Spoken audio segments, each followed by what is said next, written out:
so we're going to carry on with our handling now, and we're going to look at various tools that will be used with and around your dog. So things like nail clippers, hair clippers, electric nail files, toothbrushes, combs, brushes, all those kinds of things. Millie, sit please. Thank you. Down. Good girl. So the first thing I want to do is have a look at teaching you one last handling technique, and that is what I call the chin rest. So what we do is we get a nice tasty treat. As you can see, Millie's again very interested. Pop it by her nose, and I'm going to bring it up my hand. Millie, chin. Good girl. And I'm going to reward her for putting her chin in my hand. What this is going to do is it's going to give me an easier, lie back down please, stop it, lie down. You bum down, thank you. An easier way of looking and dealing with things on and around her face. Chin. Good girl.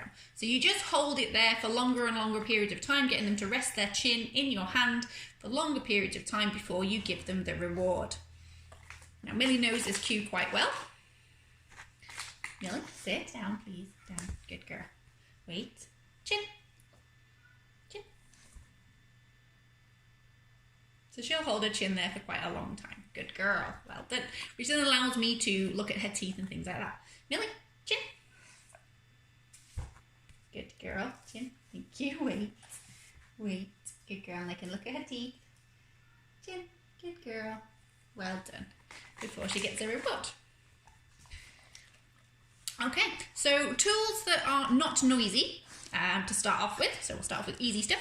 So things like a comb or a brush, like this. This is just a normal little grooming comb. So again, the same as we did with the handling, we're going to start off with a nice tasty treat in our hand, and we're just going to start on the least sensitive areas of the dog, brushing down the back, and then slowly working to the more sensitive areas, like the legs and their stomach, and lastly around their face and their ears. Now if you've got a long or fluffy coated breed, this is something that you really need to be practicing, because you're going to need to groom them a lot.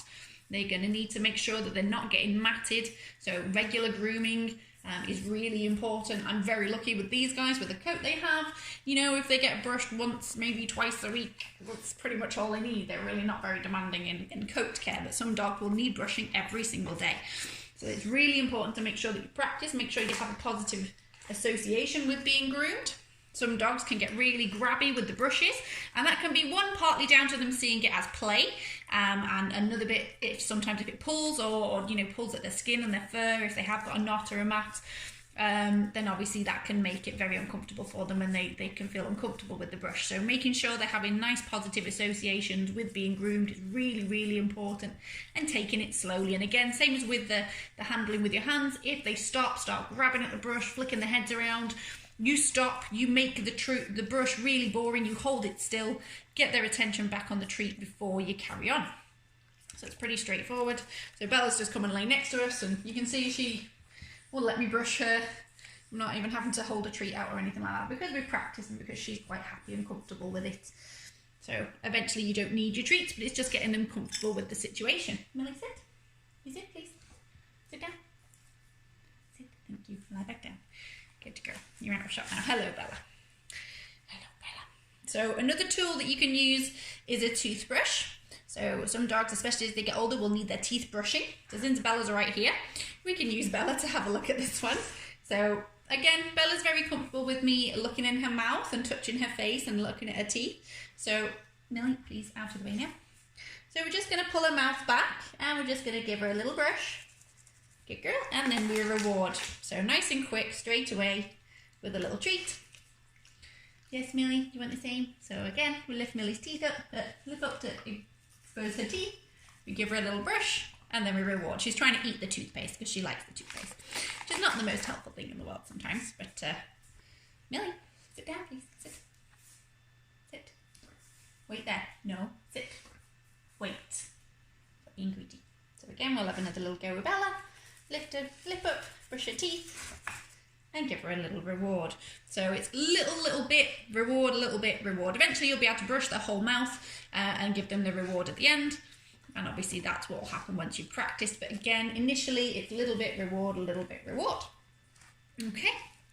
Now we can start looking at things like nail clippers.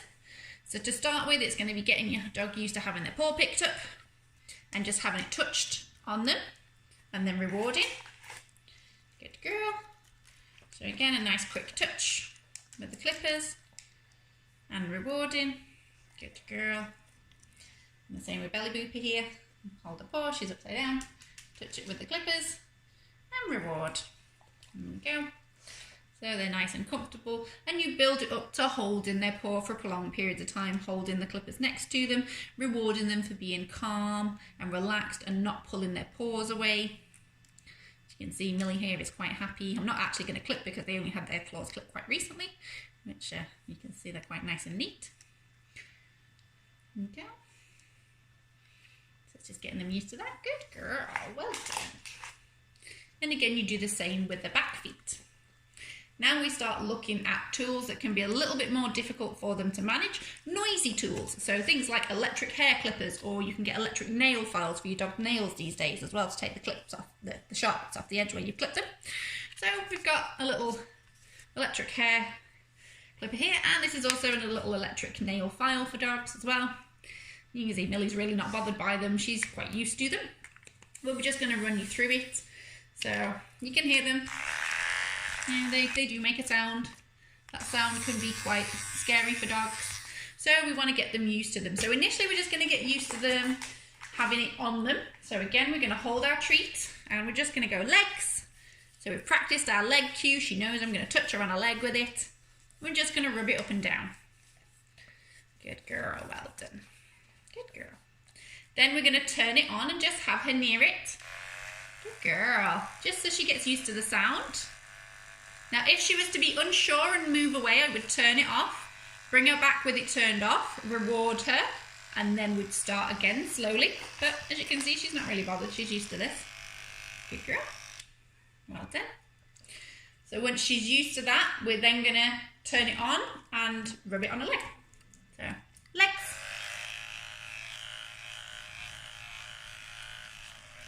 So lots of positive association. She's getting lots of reward for this. You can see Bella here next to me really isn't bothered either. She's just lying there. Go legs, good girl. Good girl, legs, well done. Bella, side. Good girl.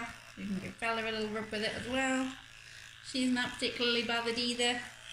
Give everybody some nice treats. Okay, good girls, well done. And the same with the electric nail file. So again, we'd start off with it off and just touching the feet with it. Good, and then turn it on, but not actually doing any grinding. And putting it on their feet. And then holding their feet up and putting it on, like we did with the nail file, with the nail clippers. Good girl, and rewarding. Good girl.